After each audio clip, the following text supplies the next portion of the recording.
Hey students, it's Mr. Fleece here, and this week I want to talk to you about what do we do when we're experiencing creative burnout. So maybe you might not be feeling as creative and it's hard to get into that mindset to really make art.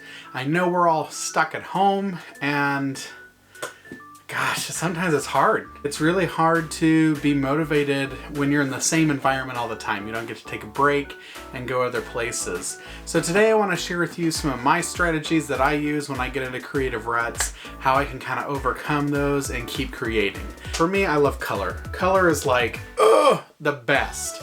I really love color. So what I try and do when I'm feeling kind of not motivated is I'll go to my paint. As I look through my paint, I thought it was gonna be something kind of bright and like warm tone, but totally not. It's still a bright color, but I found this really nice little turquoise and it's just a nice color and it spoke to me.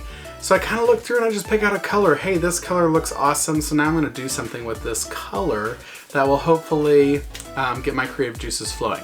That is one exercise that I do when I'm feeling down and I can't really get motivated to create.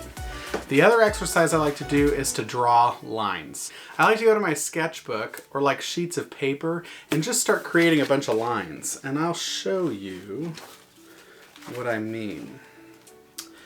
Something about, the way line and shape and color connect and come together really helps me get in the mood. It's kind of about like how lines fit onto spaces. But I started to create things that look like this. And I'll show you how I do that. Stuff is falling out. Oh well, it's okay. Oh, here's some coffee stains on it right there.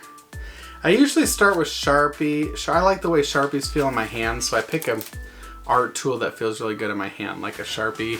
Lately I've been really into pencil, which is weird because I'm not a big pencil user. But lately pencils felt good. And I should have brought my other sketchbook in here because my other sketchbook's what I've been doing a lot of my stuff in recently. And I like the way that the pencil feels on this certain particular piece of paper that I'm using. Like here's another one. But it's just a matter of going in, find something that's comfortable in my hand, going into the page, and just kind of working through that page, drawing random lines and shapes. So that's the second thing I like to do.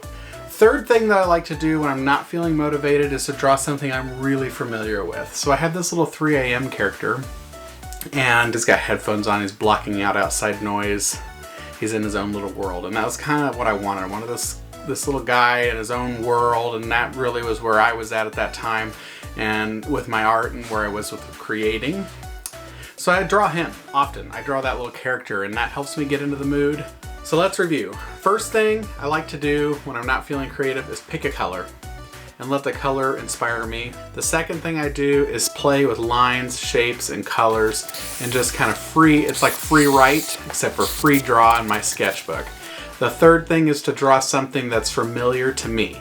So drawing my 3 a.m. character, my alien, something that I've repeated in artwork often. The fourth thing that I like to do when I'm not feeling motivated is redesign my space.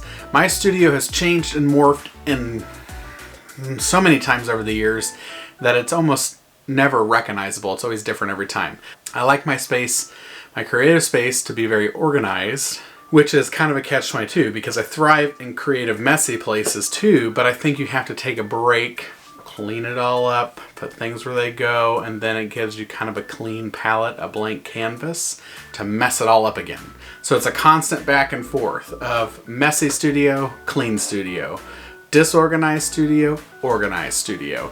And that's kind of, to me, it's like restarting the process of creating. So I put everything back, and it's a fresh, clean palette, and I go. And then there's other times where I thrive in the mess because I'm like, oh, that really inspires me to do this, and it just kind of snowballs. But it depends on the project you're working on, it depends on the mood that you're in. And fifth thing that I like to do when I'm not feeling very creative, I'm kind of in that slump, is I love to go for a walk, get fresh air. I once watched a documentary about Bill Gates, and he said one of the things he likes to do to clear his head is take a walk through the woods. I could not agree more. If I go for a walk, even if it's a short walk with my dog, I take her maybe 2 blocks down the street and back, and I'm in a better, refreshed mood. It clears my head. It gives me time to think, but be away from the space. It's kind of taking a break from the environment and giving my brain some time to think. So I like doing that if I'm feeling a little bit like mentally overloaded or I'm getting really down because I can't think of anything to make. Take a walk. Being outside in general, the sunshine, love it. It helps kind of rejuvenate my soul, and then I'm back to it. Some of the things I try to avoid when I'm in that space is turning on the TV. Because if I turn on the TV and I watch something like Parks and Rec, I will just binge it and I'll watch it for the rest of the evening and I won't get anything done. So I try when I'm feeling like that to not go to the TV for that relaxation. Now sometimes I might pop on YouTube and watch an inspiring content creator or watch an art video, but even then I'd be careful because sometimes I get lost in the YouTube vortex, as I like to call it, and then I'm just watching video after video after video. So I want to be careful that I'm not doing that, and I want to be careful that I'm not binge watching TV when I'm in that state. So it's about removing you from the environment, taking a walk, maybe do a little exercise, getting oxygen to the brain, oxygenating the blood in your body, increasing your circulation. You're going to feel a little bit more motivated. The last thing that I'll talk about, a sixth thing that I will talk about, is what you eat. I try not to eat junk food. Try to eat something healthy, or maybe I'll make coffee or tea, something like that that will comfort. It's comforting, but it's not going to be like eating a piece of cake or eating a bag of chips. You start eating that, it's going to bog your mind down too. So if you can eat something healthy, great snacks like trail mix or carrots, celery and peanut butter on toast, coffee, tea, something like that. Maybe I'll take a break, have a snack, put a little energy in my body, and then go back to the studio. Those are 6 things that I do to get my creative juices flowing. I'm excited that we're talking about that this week. I really encourage all of you to comment in the comment section below, both here on YouTube or in the Google Classroom, whatever works for you, and tell me some of the things that you do when you're not feeling creative that helps get you out of that slump. Because every artist is different, and I think if we learn from each other some of the things that we all do, number 1, we realize we're not alone. We all go through this. Number 2, it's temporary. It will go away. And number 3, we might try other people's strategies because they might work better for me than the ones that I've just shared with you. Let's discuss and talk about ways that we overcome those creative blocks. I'm excited to read what you put in the comment section. I hope that you're doing well. I hope that you're staying safe. Thanks for watching. I love that journey for you. Fleece out.